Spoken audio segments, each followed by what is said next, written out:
హైదరాబాద్ రాజేంద్రనగర్ మైలార్దేవపల్లిలో మరోసారి గంజాయి గ్యాంగ్ రెచ్చిపోయింది. శాస్త్రీపురంలో ఫహాద్ అనే యువకుడిపై కత్తులు రాడ్స్తో దాడికి దిగారు.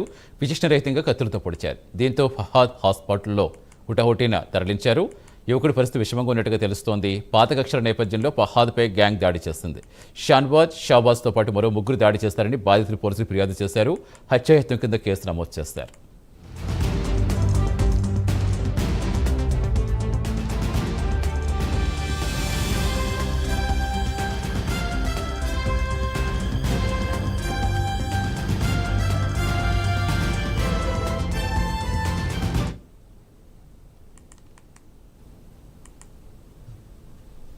హైదరాబాద్ రాజేంద్రనగర్ మైలార్దేవపల్లిలో మరోసారి గంజాయి గ్యాంగ్ రెచ్చిపోయింది. శాస్త్రీపురంలో ఫహాద్ అనే యువకుడిపై కత్తులు రాడ్స్తో దాడికి దిగారు. పూర్తి సమాచారం ఇచ్చేందుకు మా కరెస్పాండెంట్ కుమార్ ప్రస్తుతం ఫహాద్ పరిస్థితి ఏంటి, పట్టుకున్నారు దాడి చేసిన వారిని పోలీసులు ఏం చెప్తున్నారు?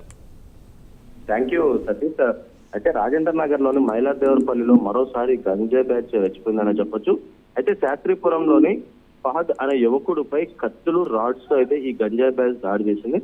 విచక్షణ రహితంగా ఏదైతే కత్తులతో అతన్ని అయితే ఈ గంజా బ్యాచ్ అయితే పొడుస్తుందనే తెలుస్తుంది. అయితే స్పాట్ లోనే కుప్పకూలిపోయిన ఫహాద్ ని వెంటనే అక్కడ ఉన్న స్థానికులు ఏదైతే హుటాహుటిన ఆసుపత్రికి అయితే తరలించారు. అయితే యువకుడి పరిస్థితి ప్రస్తుతం విషమంగా ఉందనే తెలుస్తుంది. అయితే పాత కక్షల నేపథ్యంలోని ఫహాద్ పై ఈ గ్యాంగ్ దాడి చేసినట్లయితే పోలీసులు అయితే అనుమానిస్తున్నారు.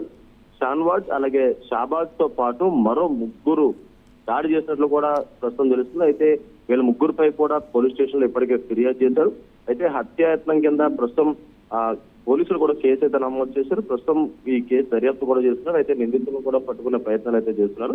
ముఖ్యంగా గతంలో కూడా ఏదైతే మైలార్దేవపల్లి ప్రాంతాల్లోని ఇలాగే గంజా బ్యాచ్ ఏదైతే రెచ్చిపోతున్నారో, అయితే ఇప్పుడు మరొకసారి ఈ ముగ్గురు ఏదైతే షాన్వాజ్ అలాగే షాబాజ్ తో పాటు మరో ముగ్గురు కూడా ఏదైతే ఫహాద్ పై దాడి చేసినట్లయితే తెలుస్తుంది. ప్రస్తుతం ఫహాద్ పరిస్థితి అయితే అత్యంత విషమంగా ఉన్నట్లు కూడా డాక్టర్లు అయితే చెప్తున్నారు. అయితే పోలీసులు దీనిపై కేసు కూడా నమోదు చేశారు. వీళ్ళ మధ్య పాత కక్షలు ఉన్నట్లయితే గుర్తించారు.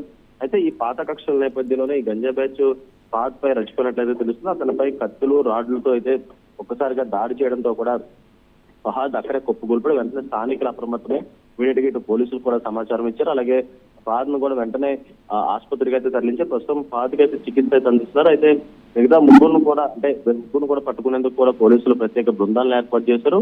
అయితే ఇప్పటికే హత్యాయత్నం కేసు నమోదు చేశారు. దీనిపై పూర్తి దర్యాప్తు చేస్తామంటూ కూడా ఇప్పటికే పోలీసు వర్గాలు అయితే తెలియజేస్తున్నాయి. Satish. Right, thank you Kumar.